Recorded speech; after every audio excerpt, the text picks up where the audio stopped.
El agente de la Guardia Civil llevaba años mirando fotografías de fugitivos, pero aquel 8 de agosto de 2006, algo en el hombre que caminaba por delante de él activó en su cerebro una alarma que ningún algoritmo habría podido explicar. No era una certeza. Era algo más primitivo, más instintivo. Esa sensación de reconocimiento que el cerebro humano procesa antes de que la conciencia tenga tiempo de formular una pregunta. Ese hombre le resultaba familiar de una manera que no cuadraba con ningún encuentro previo en Denia, y el agente, en lugar de dejarlo pasar, actuó sobre esa intuición.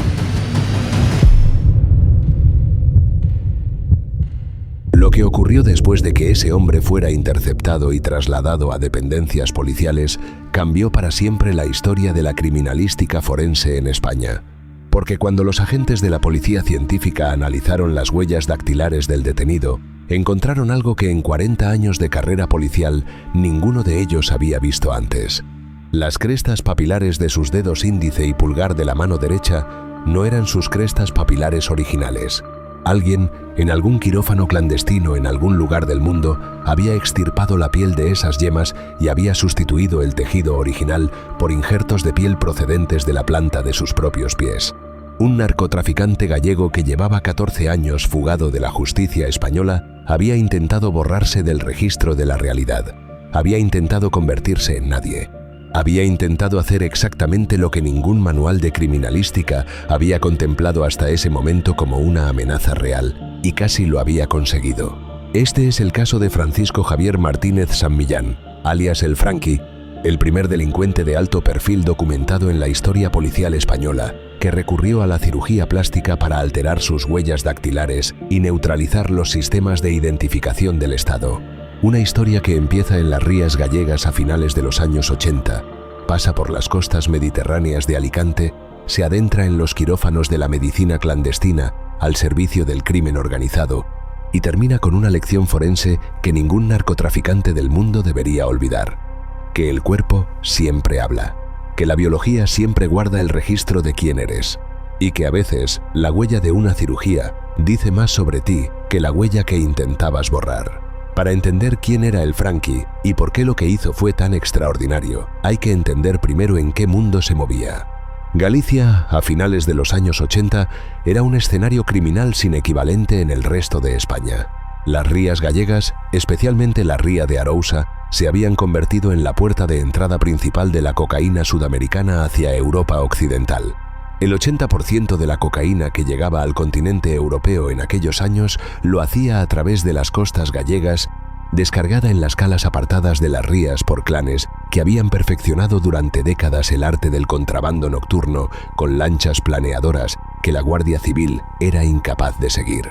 Esa tradición tenía raíces profundas. El contrabando en Galicia no empezó con la cocaína, empezó con el tabaco en la posguerra, cuando miles de familias gallegas que vivían en una pobreza extrema encontraron en el extraperlo de cigarrillos americanos una manera de sobrevivir que la sociedad local no juzgaba con demasiada severidad.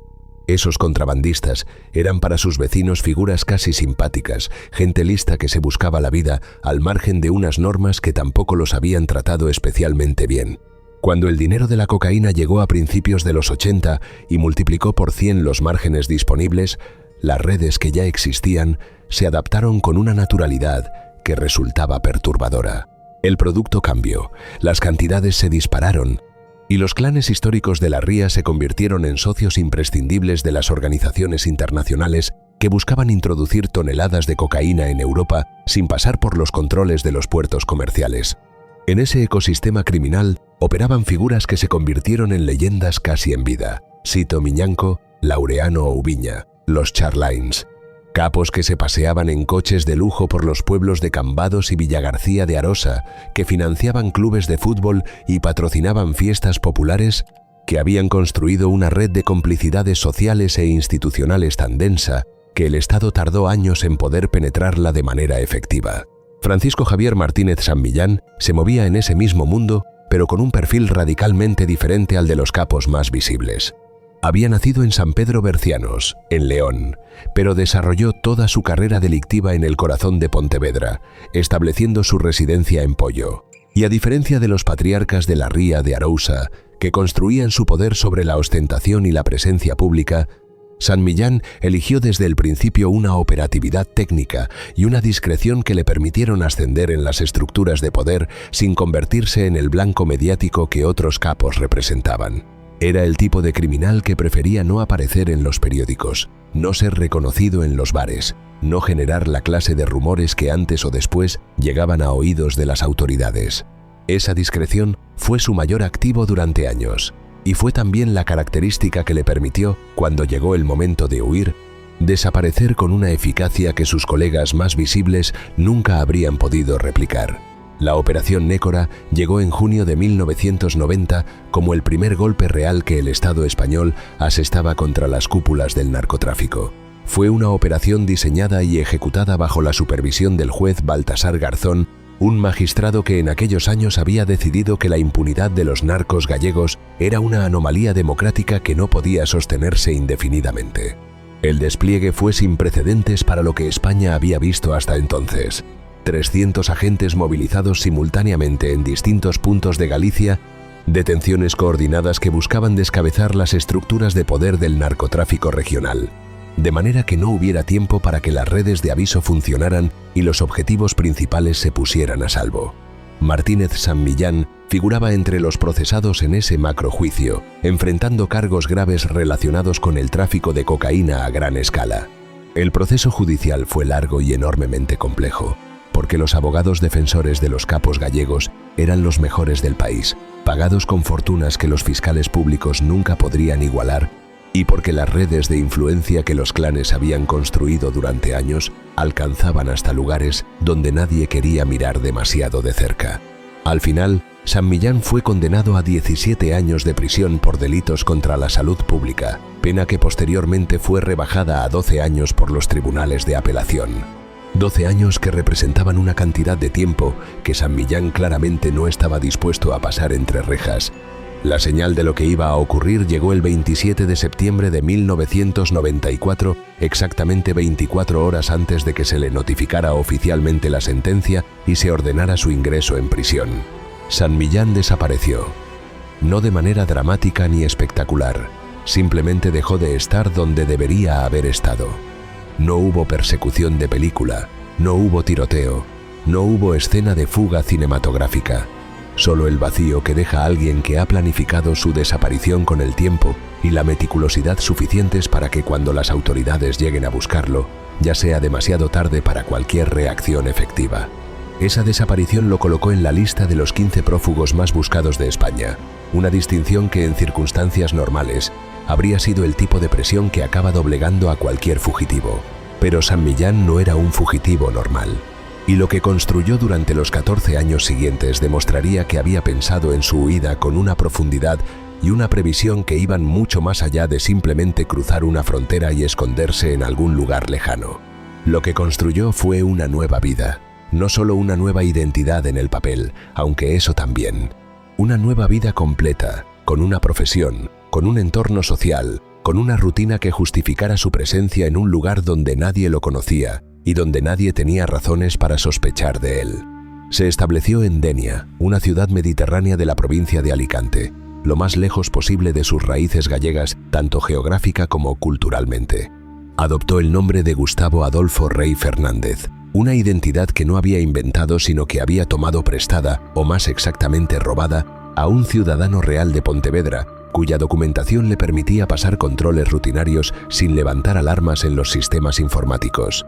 Y para justificar su nivel de vida y sus viajes frecuentes, adoptó la fachada de un piloto de aviación, una profesión que explicaba ingresos elevados, que justificaba el movimiento constante entre ciudades y países y que proyectaba una imagen de respetabilidad profesional difícil de cuestionar sin evidencias concretas. En Denia construyó una mansión en una finca de 12.000 metros cuadrados que era al mismo tiempo una residencia de lujo y un centro de operaciones. Los investigadores que accedieron a la propiedad tras su detención encontraron algo que habría resultado sorprendente, incluso para quienes ya estaban acostumbrados a las medidas de seguridad extremas de los narcotraficantes de alto nivel. Bajo la finca había un búnker subterráneo, una construcción diseñada específicamente para ocultarse en caso de asalto policial, equipada para permitir a su ocupante aguantar durante el tiempo necesario para que la situación en el exterior se resolviera o para escapar por una ruta alternativa. Un hombre que vivía así no era un hombre que simplemente había huido y esperaba que todo se olvidara. Era un hombre que había asumido que la amenaza de captura era permanente y que había diseñado su vida cotidiana para gestionarla de manera continua. Y la operativa criminal no se detuvo durante la fuga. Las autoridades sospechan que San Millán nunca abandonó realmente el negocio. Se le vincula con operaciones significativas durante sus años de clandestinidad, incluyendo el desembarco del buque Tam Saare y la entrada de 5.000 kilos de cocaína en Tapia de Casariego, Asturias, en 1997, donde logró escabullirse nuevamente a pesar de la alerta de las autoridades locales. Un fugitivo que seguía moviendo toneladas de cocaína mientras el Estado lo buscaba sin encontrarlo. Un hombre que había construido una invisibilidad tan efectiva que le permitía seguir siendo exactamente lo que siempre había sido, un narcotraficante operativo, mientras se presentaba ante el mundo como un próspero piloto de aviación retirado en el Mediterráneo. Pero la invisibilidad de San Millán tenía un límite que él conocía mejor que nadie. Había un vínculo con su pasado que ninguna identidad falsa podía neutralizar y que ningún cambio de ciudad o de profesión podía hacer desaparecer. Sus huellas dactilares. En el sistema de identificación policial de cualquier país del mundo, las huellas dactilares son el estándar de oro de la identificación humana, el dato biométrico que desde finales del siglo XIX ha servido como la prueba definitiva de quién es cada persona, con independencia de lo que diga su documentación o de cómo haya cambiado su aspecto físico. La razón de esa fiabilidad está en tres principios que los expertos en dactiloscopia llevan más de un siglo verificando y que la ciencia forense considera prácticamente absolutos. El primero es la perennidad, el hecho de que las crestas papilares de los dedos se forman durante el desarrollo embrionario y permanecen inalterables durante toda la vida del individuo, resistiendo el paso del tiempo, el envejecimiento y las condiciones ambientales normales. El segundo es la inmutabilidad, que hace referencia a que esas crestas no cambian de forma espontánea, que los accidentes superficiales como cortes o quemaduras menores no las modifican de manera permanente, porque la piel se regenera reproduciendo exactamente el mismo patrón que existía antes de la lesión. Y el tercero es la diversidad, el principio según el cual no existen en el mundo dos personas con las mismas huellas dactilares, ni siquiera los gemelos idénticos, lo que hace de cada dactilograma un identificador único e irrepetible. San Millán sabía que esos tres principios eran el mayor obstáculo para su impunidad. Sabía que podía cambiar su nombre, podía cambiar su aspecto, podía construir una nueva vida en una ciudad diferente y rodearse de personas que nunca supieran quién era realmente. Pero si en algún momento era detenido por cualquier razón y los agentes tomaban sus huellas dactilares, el sistema lo identificaría de inmediato como Francisco Javier Martínez San Millán, narco gallego condenado a 12 años de prisión, prófugo desde 1994, uno de los 15 fugitivos más buscados de España. Ese era el eslabón débil de toda su arquitectura de invisibilidad, y San Millán decidió que la única solución era atacarlo directamente.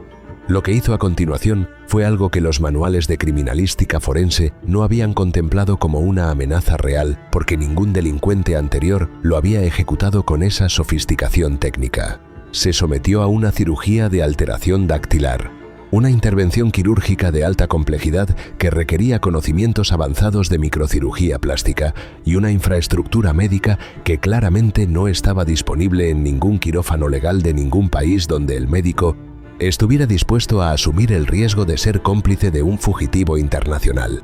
Alguien en algún lugar, en algún quirófano clandestino al servicio del crimen organizado, realizó lo siguiente. Extirpó la piel de las yemas de los dedos índice y pulgar de la mano derecha de San Millán, las zonas que en cualquier toma de huellas son las primeras que los agentes intentan capturar, porque son las que generan las impresiones más claras y completas. Y en su lugar, injertó piel procedente de la planta de sus propios pies. Esta elección no fue arbitraria. Desde el punto de vista forense, la piel de la planta del pie posee crestas de fricción, pero sus patrones morfológicos son significativamente distintos a los dactilares. Los sistemas automatizados de identificación como el AFIS, el Automated Fingerprint Identification System, están calibrados para reconocer y comparar dactilogramas con la morfología específica de las yemas de los dedos. Cuando se introduce en ese sistema una impresión generada por piel de la planta del pie implantada en un dedo, el resultado es una imagen que no encaja en ninguna de las categorías de análisis habituales, que genera errores de clasificación, que confunde los algoritmos de coincidencia y que puede, en el mejor de los casos para el fugitivo, arrojar un resultado negativo de identificación. En la clasificación técnica de los dactilogramas, los expertos distinguen 3 sistemas principales en cada huella. El sistema basilar, situado en la parte inferior de la yema y compuesto por líneas que corren de manera relativamente paralela. El sistema marginal, ubicado en el contorno superior y lateral de la huella. Y el sistema nuclear, el centro de la huella donde se encuentran los patrones de mayor valor identificativo, los que los peritos analizan con más detalle porque son los que presentan mayor variabilidad individual y por tanto mayor capacidad para distinguir entre personas. La identificación definitiva se realiza mediante la localización de puntos característicos o minucias, elementos específicos donde las crestas presentan particularidades que no siguen el patrón general. Una bifurcación, donde una cresta se divide en 2 formando un ángulo agudo. Un ojal, donde 2 líneas se unen formando un espacio circular o elíptico. Una interrupción, donde una línea discontinua termina bruscamente. Un empalme, donde una línea diagonal une 2 crestas paralelas. Un punto, el elemento mínimo de una cresta papilar. Para que una identificación dactilar sea considerada válida y presente valor probatorio en un proceso judicial, los peritos necesitan encontrar entre 8 y 12 de estos puntos coincidiendo en la misma posición relativa y con la misma dirección. Si el patrón de crestas ha sido sustituido por uno procedente de una región corporal diferente, esos puntos característicos simplemente no están donde el sistema espera encontrarlos, y la identificación falla. La intervención no se limitó a los dedos. San Millán también se sometió a una cirugía plástica facial leve para modificar los rasgos físicos que podrían delatarlo en un reconocimiento visual. No una transformación dramática ni cinematográfica, sino ajustes sutiles, el tipo de modificaciones que son suficientemente significativas para confundir a un sistema de reconocimiento facial o a un testigo que lo hubiera visto hace años, pero que no resultan tan extremas como para generar preguntas incómodas sobre por qué alguien se ha operado la cara. El enfoque fue multidimensional y sistemático. Neutralizar la identificación biométrica automática con la alteración dactilar. Dificultar el reconocimiento visual con la cirugía facial. Construir una identidad documental sólida basada en datos de un ciudadano real. Establecerse en una ciudad alejada de su zona de origen. Adoptar una profesión que justificara su estilo de vida. Y sobre todo, mantener un perfil lo suficientemente bajo para no generar ninguna de las alertas que los sistemas de inteligencia policial están diseñados para detectar. Era una arquitectura de invisibilidad casi perfecta. Y durante 14 años funcionó exactamente como había sido diseñada para funcionar, mientras la Guardia Civil y la Policía Nacional lo buscaban sin encontrarlo.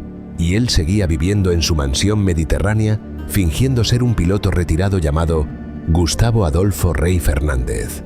La caída del Franqui no fue el Franqui, resultado de una operación de inteligencia de meses de planificación, ni de la interceptación de una comunicación que lo delatara.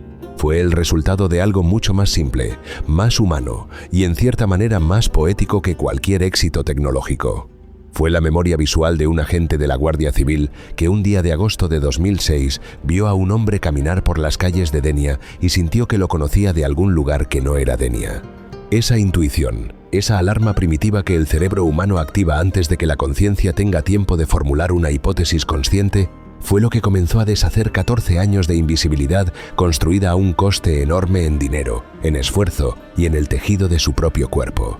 El grupo de localización de fugitivos de la Policía Nacional interceptó al sospechoso y lo trasladó a dependencias policiales. Hasta ese momento, todo seguía el protocolo habitual de cualquier identificación rutinaria. Y entonces ocurrió algo que revelaba que San Millán era muy consciente de cuál era el eslabón más vulnerable de su protección. Se negó a que se le tomaran las huellas dactilares. Una negativa que en sí misma era ya una señal de alarma, porque una persona que realmente es quien dice ser, no tiene ninguna razón para resistirse a un procedimiento de identificación rutinario. Los agentes insistieron, el protocolo exigía la toma de huellas, y finalmente San Millán cedió de manera parcial. Solo accedió a facilitar el dedo índice de su mano derecha, solo uno. Y esa concesión mínima, esa resistencia a dar más de lo estrictamente indispensable, fue paradójicamente lo que selló su destino. Los agentes de la Policía Científica de Denia y Alicante analizaron la impresión obtenida y encontraron lo que ninguno de ellos había visto antes en su carrera profesional. Las crestas papilares presentaban anomalías en su disposición que no correspondían a ningún patrón de desgaste natural ni a ninguna cicatriz accidental de las que normalmente se producen a lo largo de la vida de una persona. Y alrededor del área de las crestas había cicatrices perimetrales con una morfología específica, regular, técnicamente precisa, que solo podía ser compatible con una intervención quirúrgica deliberada. Los peritos sabían que estaban ante algo que la dactiloscopia forense no había tenido que analizar antes con esa sistematicidad. Una huella que había sido literalmente construida por alguien que quería que no fuera la suya. Lo que hicieron a continuación fue lo que diferencia a los grandes expertos forenses de los técnicos competentes. En lugar de simplemente registrar que la huella no coincidía con ningún individuo en el sistema y cerrar el expediente, iniciaron un análisis profundo y manual de la impresión, comparándola con los archivos de las detenciones de los años 90, buscando no coincidencias exactas, sino coincidencias estructurales, similitudes en la morfología de los bordes, en la estructura de la zona basilar, en elementos que una cirugía podía modificar pero no eliminar completamente. Porque ahí está la paradoja fundamental de la alteración dactilar como técnica de evasión. La cirugía puede sustituir las crestas superficiales, pero no puede alterar la arquitectura profunda del tejido que las genera. La dermis basal, la capa profunda de la piel donde están codificadas las instrucciones que determinan el patrón de crestas, no es accesible mediante la técnica del trasplante cutáneo superficial que San Millán se había practicado. Una cirugía lo suficientemente profunda para alterar realmente la dermis basal habría causado un daño tisular incompatible con la función normal del dedo. Y la piel de la planta del pie que se había injertado, aunque tenía sus propios patrones de crestas diferentes a los originales, introducía en la imagen dactilar una serie de discontinuidades y anomalías morfológicas que para un ojo experto eran tan significativas como las propias crestas. Los peritos encontraron, en los bordes de la zona alterada y en los elementos que la cirugía no había podido alcanzar completamente, suficientes puntos de referencia para establecer una identificación que no era estadísticamente exacta en el sentido técnico convencional, pero que era forense e irrefutablemente indubitable. Lo que la cirugía había creado no era una huella anónima. Era una huella con cicatrices, con discontinuidades, con una morfología imposible en cualquier dactilograma natural que gritaba en el lenguaje de la ciencia forense exactamente lo que San Millán había intentado callar. Que alguien había intervenido deliberadamente en ese tejido, que ese alguien tenía razones muy poderosas para querer que sus huellas no fueran reconocidas, y que esas razones solo podían ser las de alguien que tenía algo muy grave que ocultar. Cuando los agentes le presentaron los resultados del análisis y le explicaron lo que habían encontrado, San Millán no intentó mantener su fachada más tiempo.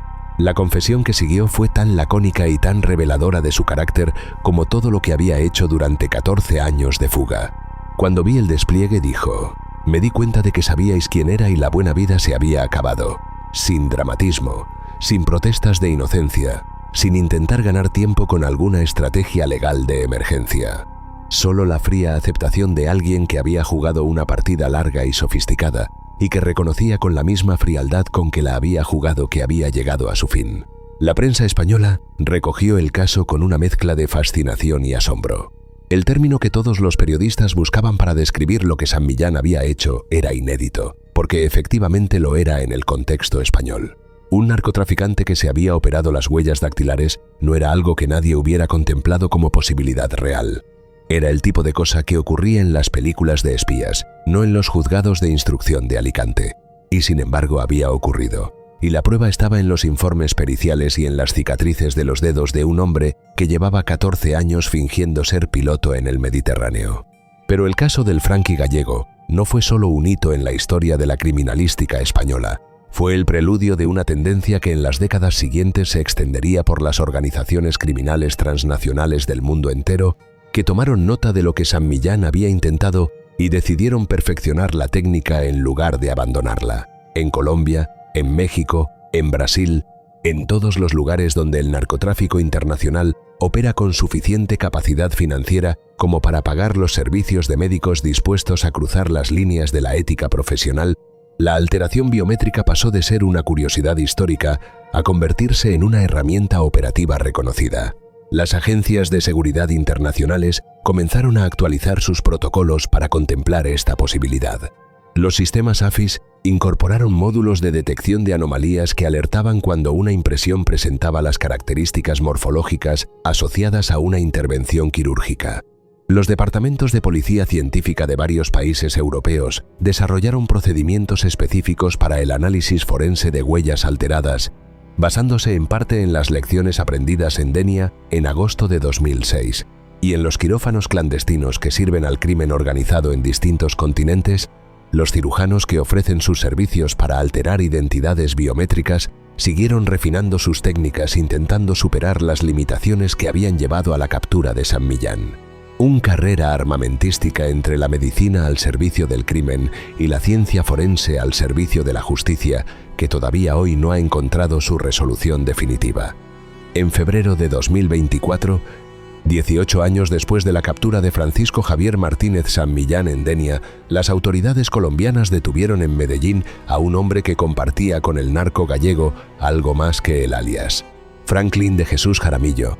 Conocido en los ambientes criminales del Clan del Golfo como el Franqui colombiano, había recurrido exactamente a la misma táctica que su predecesor español para intentar construir una identidad biométrica que lo protegiera de las consecuencias de lo que había hecho durante décadas.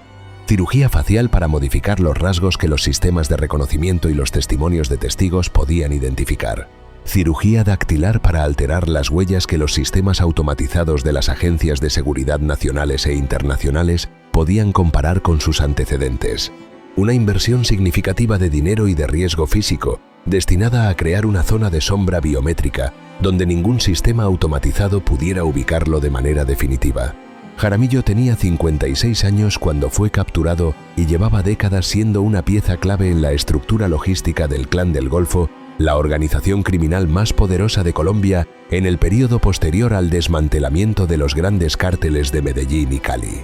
Su especialidad era la articulación de los envíos de toneladas de cocaína hacia los mercados de consumo en Estados Unidos y Europa, coordinando la cadena que iba desde los laboratorios de producción en las zonas rurales colombianas hasta los contenedores que salían de los puertos del Caribe hacia Amberes, Rotterdam y los puertos del Atlántico norteamericano. Era exactamente el tipo de operador que las agencias antidrogas de dos continentes llevaban años intentando neutralizar, y la razón por la que seguía operando después de tantos años tenía mucho que ver con la inversión que había hecho en su invisibilidad biométrica. La sentencia que el Distrito Sur de Nueva York dictó contra Jaramillo en 2025, 150 meses de prisión federal por conspiración para importar toneladas de cocaína hacia los Estados Unidos, confirmó que la táctica de la alteración biométrica no había sido suficiente para protegerlo de las consecuencias de sus acciones. Igual que había ocurrido con San Millán en Denia, la combinación de inteligencia policial, cooperación internacional y análisis forense especializado había conseguido superar las barreras biométricas que el dinero del narcotráfico había intentado construir. Dos franquis, dos continentes, dos décadas separadas, dos sistemas de justicia diferentes y el mismo resultado final.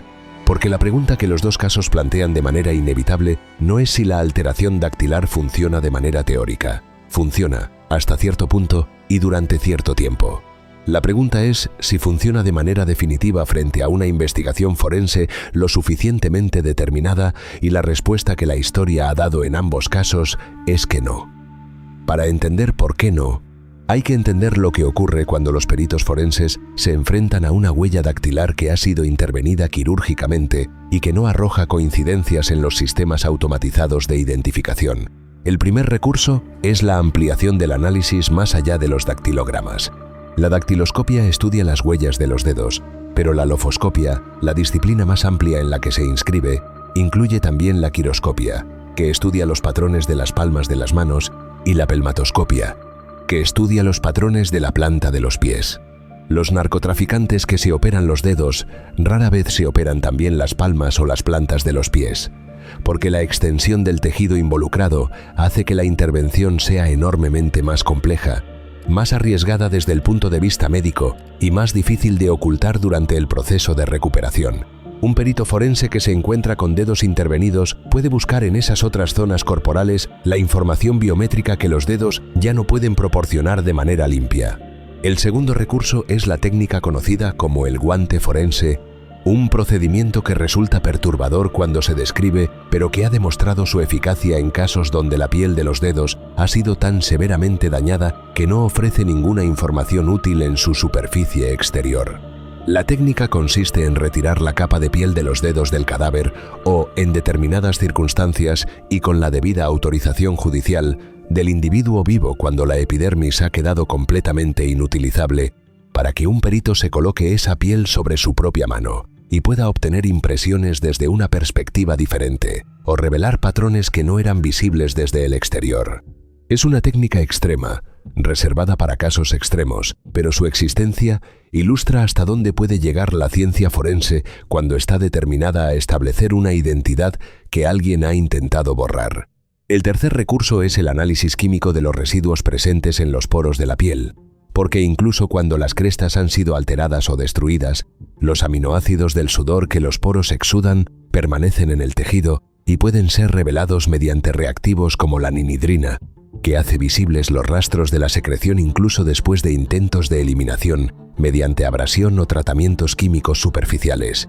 Y el cuarto recurso, quizá el más importante de todos porque opera en un nivel que ninguna cirugía puede alcanzar, es el análisis del ADN, que no está alojado en la superficie de la piel, sino en el núcleo de cada célula del organismo, y que por tanto es completamente inaccesible para cualquier intervención que no implique la destrucción total del individuo.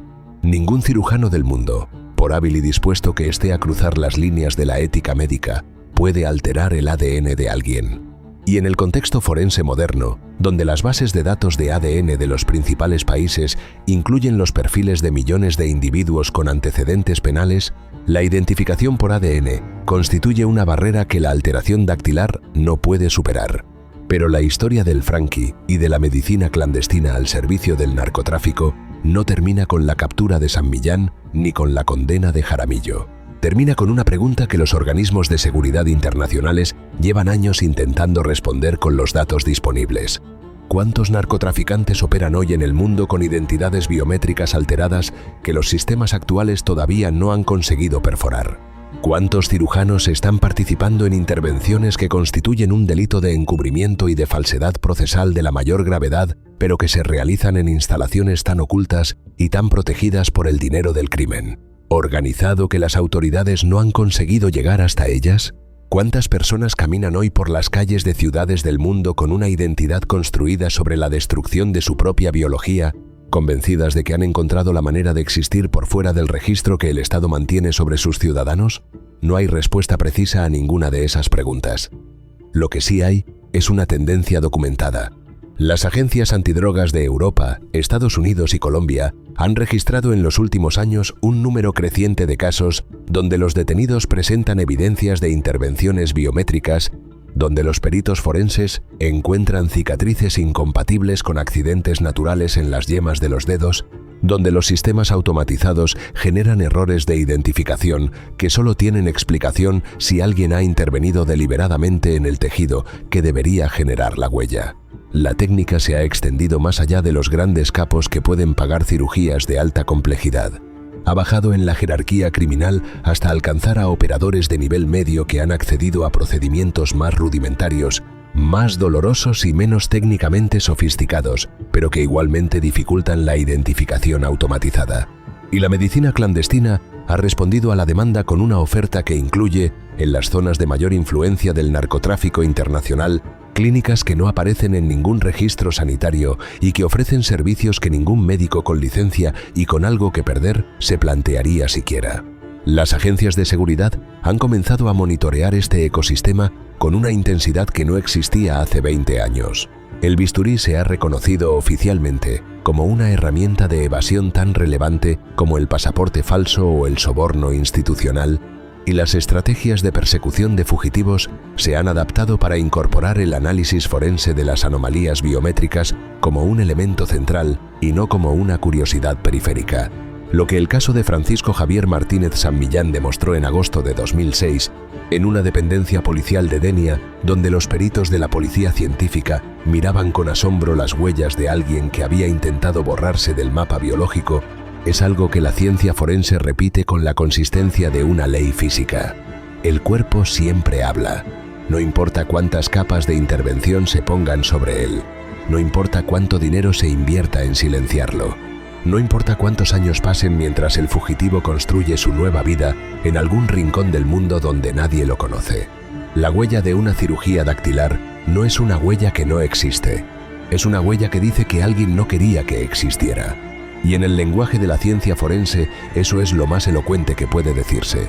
La paradoja final del Franky es exactamente esa: que el intento de borrar su rastro biométrico se convirtió en su marca más distintiva, que la cicatriz que dejó la intervención quirúrgica en las yemas de sus dedos fue más informativa para los peritos que sus propias crestas papilares originales habrían sido, que 14 años de clandestinidad, de nueva identidad, de cirugía plástica y de búnkeres subterráneos en fincas mediterráneas no fueron suficientes para superar la memoria de un agente que lo reconoció en la calle y la determinación de unos peritos que se negaron a aceptar que una huella imposible no tuviera propietario.